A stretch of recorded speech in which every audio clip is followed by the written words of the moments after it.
اور امام حسین رضی اللہ تبارک و تعالی عنہ کی یہ خبر یزید کو پہنچائی گئی۔ یزید کیا ہے، غصے میں آ گیا۔ آنے کے بعد اس نے تدبیریں سوچی کہ امام حسین کو میں کیسے منواؤں، اگر نہیں مانے تو ان کو قتل کیسے کراؤں۔ یہ پلاننگس وہ کیا ہے سوچتا رہا۔ تو حضرت سیدنا امام حسین رضی اللہ تبارک و تعالی عنہ یہ سوچنے لگے کہ اگر میں مدینے میں رہا، یزید کوئی نہ کوئی بدماشی ضرور کرے گا، لوگوں کا خون بہے گا، بہت سارے لوگ بہت سارے ماں بہنیں بیوہ ہو جائیں گے، بچے یتیم ہو جائیں گے۔ اس سے پہلے کہ میں مدینے سے نکل کر مکہ جاؤں اور وہاں پر میں کیا ہے آرام سے اپنے زندگی کے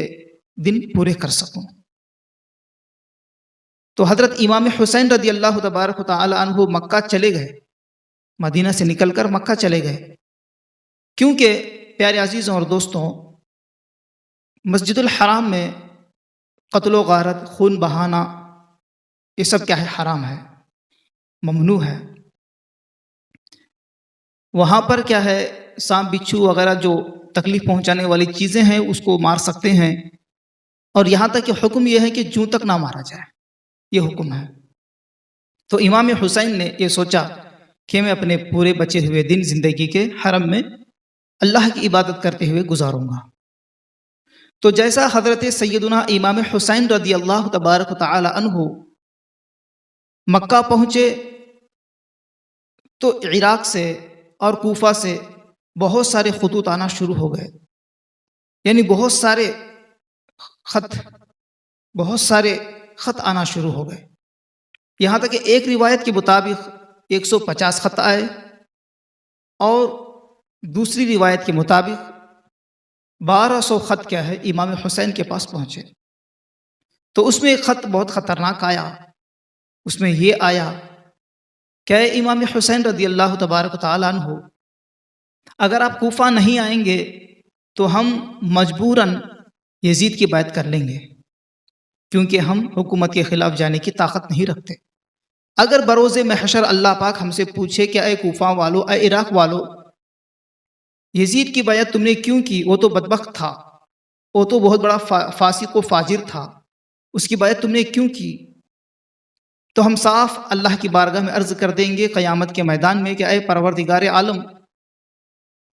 اے مالک و مولا، ہم نے تیرے نبی صلی اللہ علیہ وسلم کے نواسے کو ہم نے 12 خطوط بھیجے، وہ کچھ بھی جواب نہیں دیے،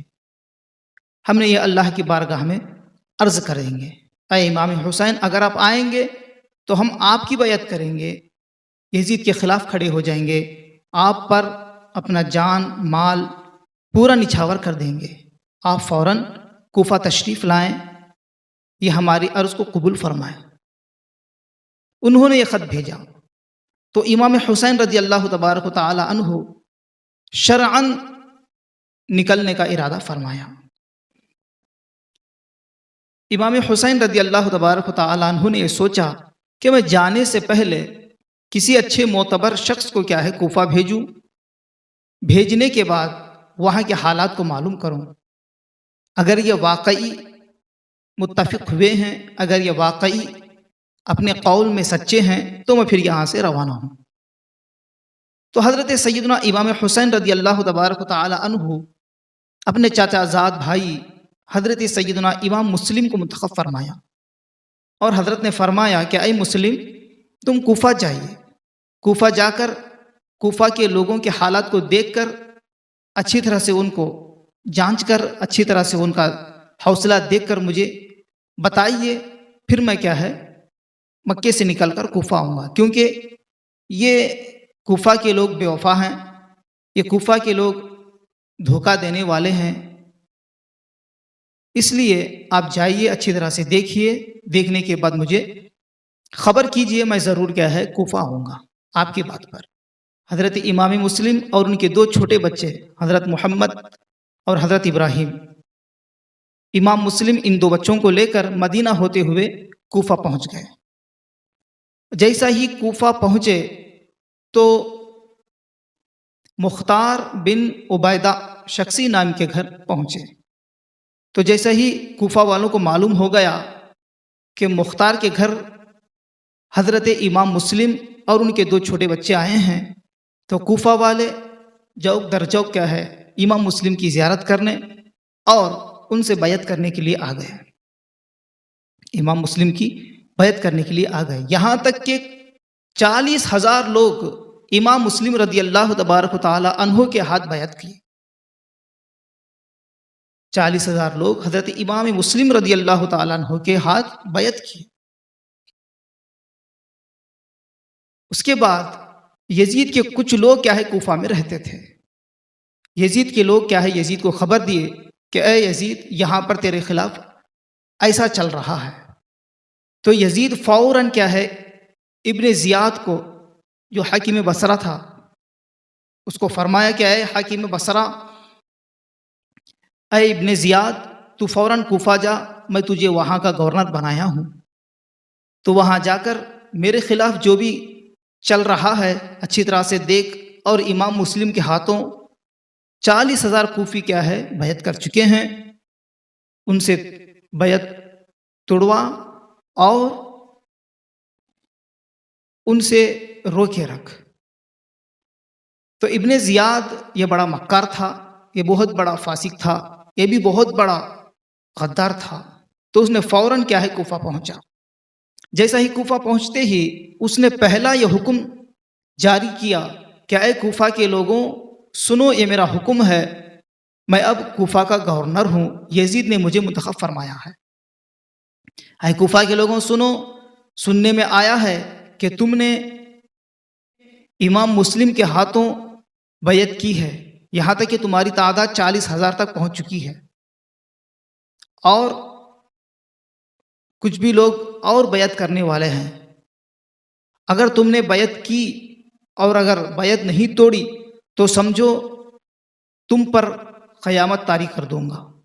دھمکایا ان کو باتوں سے، تم پر میں قیامت طاری کر دوں گا، تمہارے بچوں کو نیزوں پر اچھالوں گا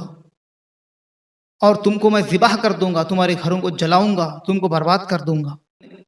اگر تم نے بیعت نہیں توڑی تو سمجھو، اگر آپ بیعت توڑ دیے تو سمجھو میں آپ کو کیا ہے اتنے پیسے دوں گا، اتنی جائیداد دوں گا، تو آپ خیال کر لو کہ بیعت توڑنی ہے نہیں توڑنی ہے، صبح تک مجھے میرے حوالے امام مسلم کو کر دینا۔ یہ اس کی باتیں سن کر چلے گئے۔ تو امام مسلم رضی اللہ تبارک و تعالی عنہ کو یہ خبر پہنچی کہ ابن زیاد نے یہ حکم صادر کیا ہے، تو اس وقت حضرت امام مسلم رضی اللہ تبارک و تعالی عنہ گھر سے نکلے تو ان کے پیچھے 40,000 کا لشکر تھا، 40,000 کوفی ان کے پیچھے آ گئے تھے۔ تو وہ کیا ہے قلعے کے پاس پہنچ گئے، 40,000 اور امام مسلم قلعے کے پاس پہنچ گئے تو حملہ کرنے والے ہی تھے۔ امام مسلم نے سوچا کہ میں اپنی طرف سے حملہ کرنا یہ بہتر نہیں ہے، تو انہوں نے وہاں پر خاموشی اختیاری کی۔ تو ابن زیاد کو یہ خوف ہوا کہ بھئی 40,000 لوگ باہر آئے ہیں، اب یہ کیا ہوگا کیا نہیں ہوگا، تو اس نے ہوشیاری سے پہلے سے ہی بڑے بڑے لوگوں کو، یعنی شہر کے جو بڑے بڑے قبیلے کے لوگ رہتے ہیں ان کو گرفتار کر لیا تھا۔ ان سے کہا کہ اے بڑے لوگوں جاؤ، باہر کیا ہے تمہارے رشتہ دار آئے ہیں، مجھ سے جنگ کرنے کے لیے رشتہ دار آئے ہیں،